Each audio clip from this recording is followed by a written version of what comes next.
ఇక్కడ top 5 fast moving brands 18-19లో మీరు చూస్తే ఈ పక్కన వాళ్ళ యొక్క షేర్ ఆఫీసర్ చాయిస్ అనేది 35,88,598 కేసెస్ అమ్మితే లాస్ట్ కొద్దిగా 5,67,000 మిగిలారు కొద్దిగా.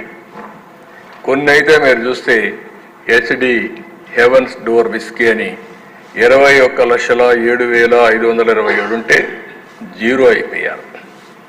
ఇంకో పక్క Seagram's imperial blue finest grain అది చూస్తే 20 లక్షలు ఉండేది 7కి వచ్చారు. మొత్తం ఆవరేజ్ని మీరు చూస్తే ఎవరైతే 5 top brands fast moving brands 0.91% పడిపోయారు. అంటే తరిమేశారు, బ్రాండ్ని డిస్ట్రాయ్ చేశారు, ఇష్టానుసారంగా చేసే పరిస్థితికి వచ్చారు ఆంధ్రాలో. ఇంకో పక్కన టాప్ 5 ఫాస్ట్ మూవింగ్ బ్రాండ్స్ 18-19లో జీరో ఉండేవాళ్ళు విపరీతంగా పెరిగిపోయారు. సెరీ క్లాసిక్ బ్లూ ఫైనెస్ట్ విస్కీ, నేను చెప్పాను బూమ్ బూమ్ అని, అవి కూడా ఉన్నాయి. ఇష్టానుసారంగా ఇవన్నీ చేసి ఎక్కడికెక్కడికో తీసిపోయే పరిస్థితికి వచ్చారు వీళ్ళు ఇష్ట ప్రకారం బ్రాండ్స్ అన్ని పెట్టి.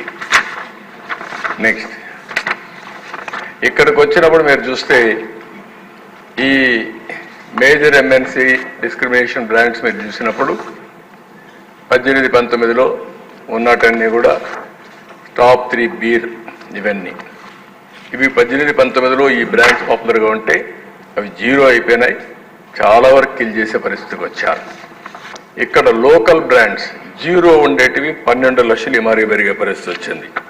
నేను నిన్నే అడుగుతున్నా, నాకు ఎప్పుడు తాగే అలవాట్లేదు కానీ ఈ బ్రాండ్స్ చూస్తే ఎలక్షన్లో చెప్పాం బూమ్ బూమ్ అని, ఎక్కడున్నాయి పేర్లు తీసుకోమన్నారు, మా వాళ్ళు ఇచ్చారు ఈరోజు. బూమ్ క్లాసిక్ బీర్ అంట, బూమ్ సూపర్ స్ట్రాంగ్ బీర్ అంట, బూమ్ సూపర్ స్ట్రాంగ్ ఇది సుపీరియర్ స్ట్రాంగ్ బీర్ అంట. అందుకే నేను జనరల్గా మాట్లాడేవాడిని బూమ్ బూమ్ అని తెలియకుండా. అంటే ఏ విధంగా ఆడుకున్నారో ఇవన్నీ కొన్ని ఎగ్జాంపుల్స్ మాత్రం.